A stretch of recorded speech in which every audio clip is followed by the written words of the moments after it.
Hello students, welcome to my channel in आपकी पाठशाला। और आज हम पाठ 7 भिन्न के पाठ का हम लोग पिछली वीडियो में भिन्नों का क्रमण तक पढ़ाई हो चुकी थी हम लोग की। अब उसके आगे हम यहाँ कौन बड़ा कौन छोटा भिन्न के बारे में पढ़ेंगे। ठीक है, छोटी बड़ी भिन्न। ठीक, तो बच्चों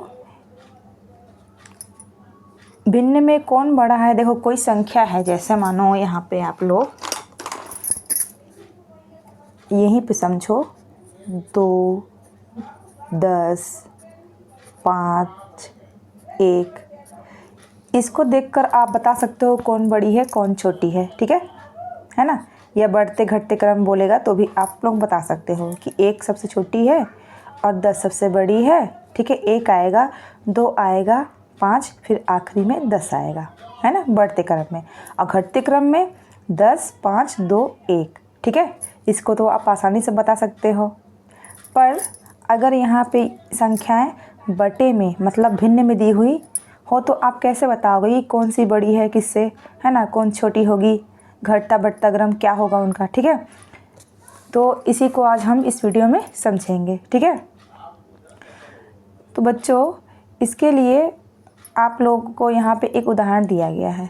ठीक है, इसको बताने के लिए मतलब 2 या 3 भिन्नों में कौन सी संख्या बड़ी है कौन सी छोटी है और भिन्न बड़ा है छोटा है। ठीक है, तो इसी उदाहरण जो यहाँ पे दिया हुआ है ना बच्चों, इसको ही मैं यहाँ पर समझाती हूँ आप लोग को। ठीक है, ये देखो यही सेम क्वेश्चन है ना, यहाँ पर दिया गया है जो देखो 5/12 और 7/18 में, है ना, कौन सी भिन्न बड़ी है, यही है ना। तो देखो बच्चों कौन सी बड़ी है कौन सी छोटी है, उसके लिए हमने पिछले पाठ में हमने लघुत्तम समापवर्तक के बारे में और महत्तम समापवर्तक के बारे में तो जाना ही है। ठीक है, तो उसी के अनुसार, है ना, अगर भिन्नों में बड़ा छोटा बताना हो तो हमें क्या है, हर मतलब बटे के नीचे की संख्या को हर कहा जाता है। हरों का क्या करना पड़ता है, हमको लघुत्तम समापवर्तक करना पड़ता है। ठीक है, तो देखो इसमें 5/12 और 7/18 में हम यहाँ पे 12 और 18 का लघुत्तम लिए हैं। तो देखो सबसे छोटी संख्या 2 से पहले काट जाएगा ना 12 और 18, तो 2 छिक्का 12, 2 नवा 18, फिर 2 से जाएगा 2 तिहाई 6 और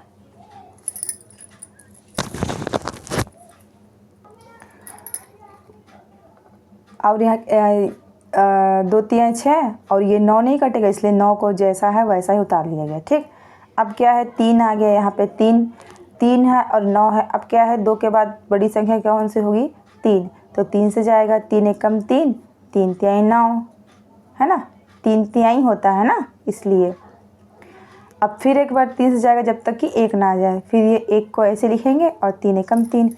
इस तरह से देखो 2 गुना 2 गुना 3 गुना 3 बराबर कितना एलसीएम आया है इसका, 36 आया है। 12 और 18 का लघुत्तम समापवर्तक क्या है, 36 है। अब 5/12 ये 15/36 कैसे बना, देखो जब हम एलसीएम लेते हैं ना बच्चों, तो जैसे 36 आया, ठीक है, तो इस 36 में इस नीचे संख्या का 12 से 36 को भाग देंगे। ठीक है, तो 12 तिहाई 36, 0 आया, इस तरह से 3 आया। ठीक है, 3 मिला। अब 5/12 में दोनों ऊपर और नीचे इसी 3 से गुणा किए हैं। ठीक है, 5 गुणा 3 और 12 गुणा 3, तो इस तरह से क्या मिल गया हमको, 15/36। ठीक है, 36। अब 7/18, एक और ज़रूरी बात बच्चों आप लोग को बता दूं मैं कि बड़ी या छोटी संख्या बताने के लिए हमको क्या है, जो ये नीचे के संख्याएं हैं ना, ये 12 और 18, इसके हरों को समान करना पड़ता है, मतलब एक जैसी संख्या होनी चाहिए। अब देखो 7/18 की बारी है, तो फिर वही क्रिया दोहराएंगे कि 36 का भाग हम 18 से देंगे। ठीक है, 18 दूना के 36। ठीक, तो ये 2 आ गया। अब 7/18 और का गुणा किससे करेंगे हम? 2 से करेंगे। तो क्या हो गया? 2 सत्ते 14 और 18 दूनी 36। तो इस तरह से हमको क्या मिल गया? 15/36 और 14/36। अब देखो चूँकि दोनों का हर क्या हो गया है? समान हो गया है ना? 36 दोनों में। अब हम बता सकते हैं कि अब बता सकते हो ना बच्चों कि 15 बड़ा है या 14 बड़ा है ना?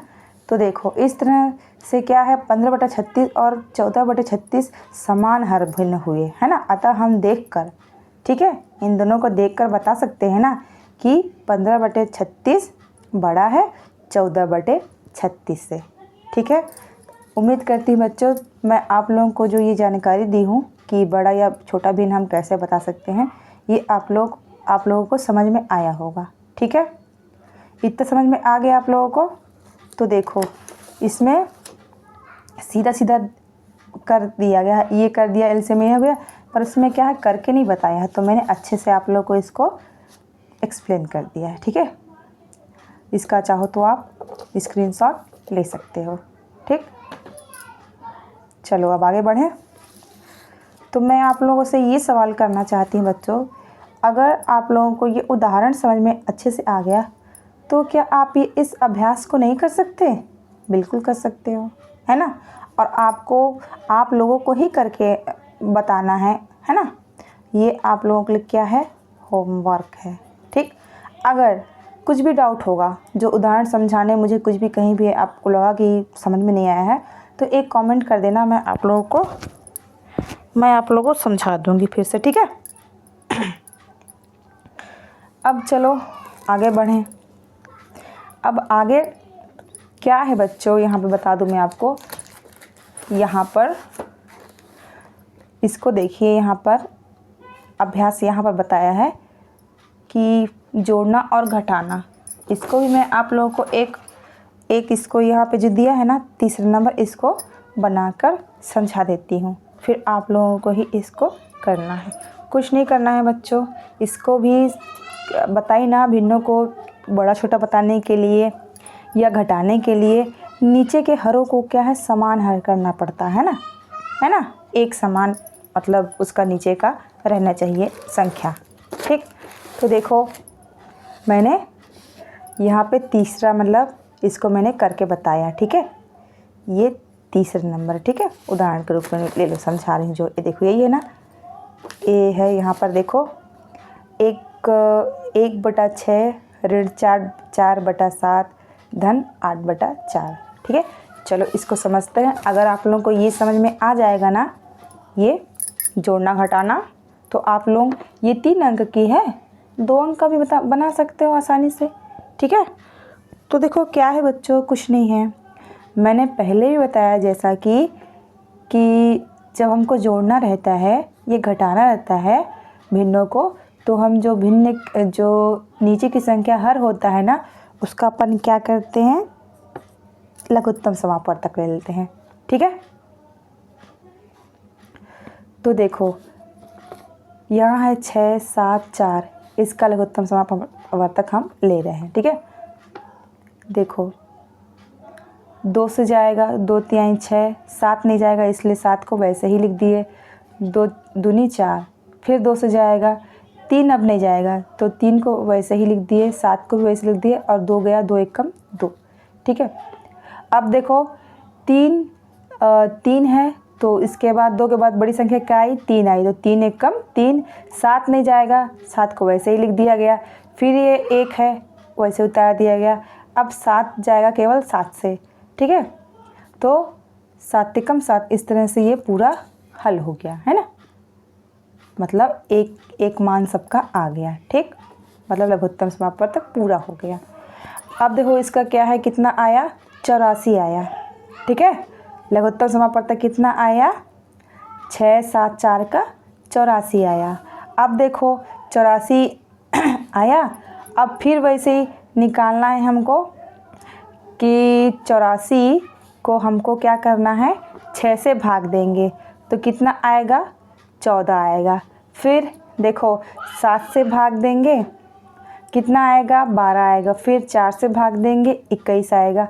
अब यहाँ पर नेक्स्ट देखो क्या होगा कि अब जो ये भागफल सबका आया है ना, तीनों का, अब क्या करेंगे, ऊपर की संख्या जो 1, 4, 8 है ना, अब लिखेंगे सबको 14 गुना 1। 14 ये यहाँ से आया और 1 ये था यहाँ ऋण, ठीक है। अब क्या है, अब पूछोगे 12 कहाँ से आया, तो ये यहाँ से 12 आया, 7 इसके है ना, तो यहाँ पे लिखेंगे 12 गुना 4, ये 4 है देखो। फिर धन का निशान लगाएंगे, फिर 21 है, ये 21 लिख दिए गुना 8, ठीक। अब देखो पहले गुणा कर लिए, फिर आखिरी में हम घटाएंगे और जोड़ लेंगे, ठीक।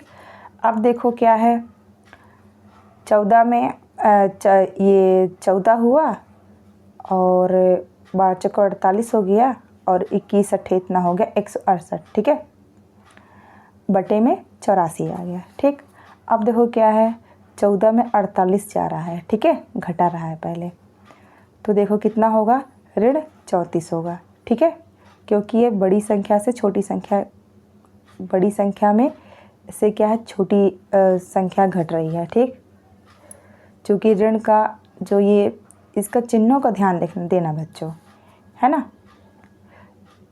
कि किस संख्या से मतलब किसके आगे ऋण लगा है या धन लगा है, ठीक। तो उसी का चिन्ह लगेगा यहाँ पर, घटेगा और ऋण 34 आएगा और धन 168 वैसे उतार देंगे, फिर 84 आ गया।